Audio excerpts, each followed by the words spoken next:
పశ్చిమ గోదావరి జిల్లా ఆకివీడ్లోని పెద్దపేటలో పురాతన రామాలయ పునర్నిర్మాణానికి AP assembly deputy speaker Raghu Rama Krishna Raju తన సతీమణితో కలిసి శంకుస్థాపన చేశారు. ఈ ప్రముఖ స్థితపతి డాక్టర్ ఈమని శివనాగిరెడ్డి పర్యవేక్షణలో ఆగమ శాస్త్రం, శిల్పకళ, వాస్తు ప్రకారం కృష్ణశిలలతో ఈ ఆలయాన్ని నిర్మించనున్నారు. ఈ ఆలయం కనీసం 800 ఏళ్ల పాటు చెక్కు చెదరకుండా ఉండేలా అత్యంత పటిష్టంగా నిర్మించనున్నట్లు రఘురామకృష్ణరాజు ప్రకటించారు. ₹1 కోటి అంచనాలతో ఆలయ నిర్మాణ పనులు చేపట్టారు. ఆలయ నిర్మాణాన్ని అడ్డుకోవాలంటూ దాఖలైన పిటిషన్లో ఆంధ్రప్రదేశ్ హైకోర్టు తోసిపుచ్చింది. అన్ని ప్రభుత్వ అనుమతులతోనే చట్టబద్ధంగా ఈ ఆలయ నిర్మాణం చేపడుతున్నామని రఘురామకృష్ణరాజు స్పష్టం చేశారు.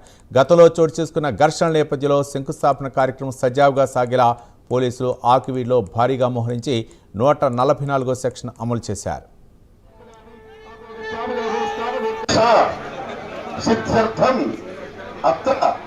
ప్రియమాణ నిత్య నైమిత్తిక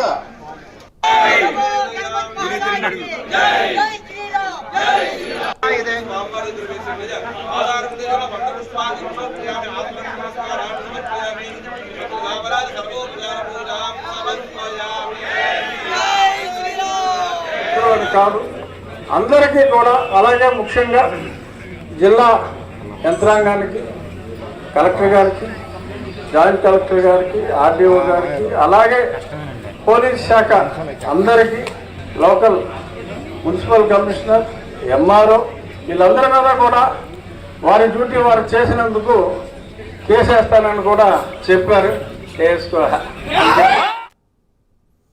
పశ్చిమ గోదావరి జిల్లా ఆకివీడ్లో పెద్దపేటలో పురాతన రామాలయ నిర్మాణానికి ఏపీ డిప్యూటీ స్పీకర్ రఘురామకృష్ణరాజు దంపతులు శంకుస్థాపన చేశారు.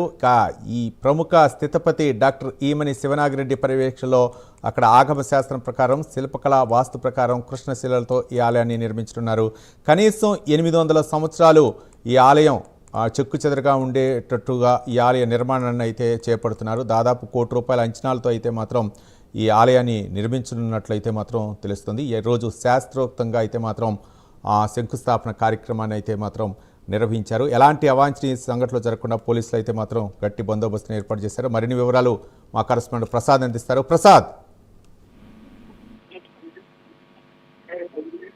ఏదైతే ఈ రోజు ఉదయం 7:14 పశ్చిమ గోదావరి జిల్లా ఆకివీడు పెద్దపేట రామాలయ పునర్నిర్మాణానికి అయితే రాష్ట్ర డిప్యూటీ స్పీకర్ ఉండి ఎమ్మెల్యే కనుమూరు రఘురామకృష్ణరాజు దంపతుల సమేతంగా అయితే ప్రత్యేక పూజలు చేసి శంకుస్థాపన చేసిన పరిస్థితి అయితే ఉంది. ఏదైతే గత కొద్ది రోజుల నుంచి కూడా జరుగుతున్న ఇక్కడ పరిస్థితులు, వాతావరణం మధ్యన ఈ రోజు శంకుస్థాపన జరిగిందని చెప్పవచ్చు.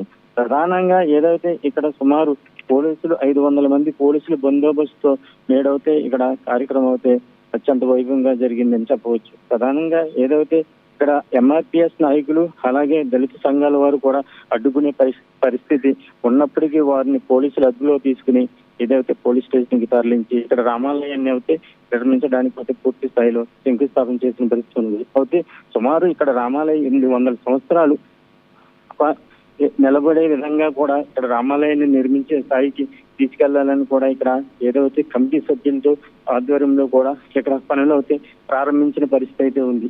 ఇది ఇక్కడ ఉన్న పరిస్థితి. Right, thank you Prasad.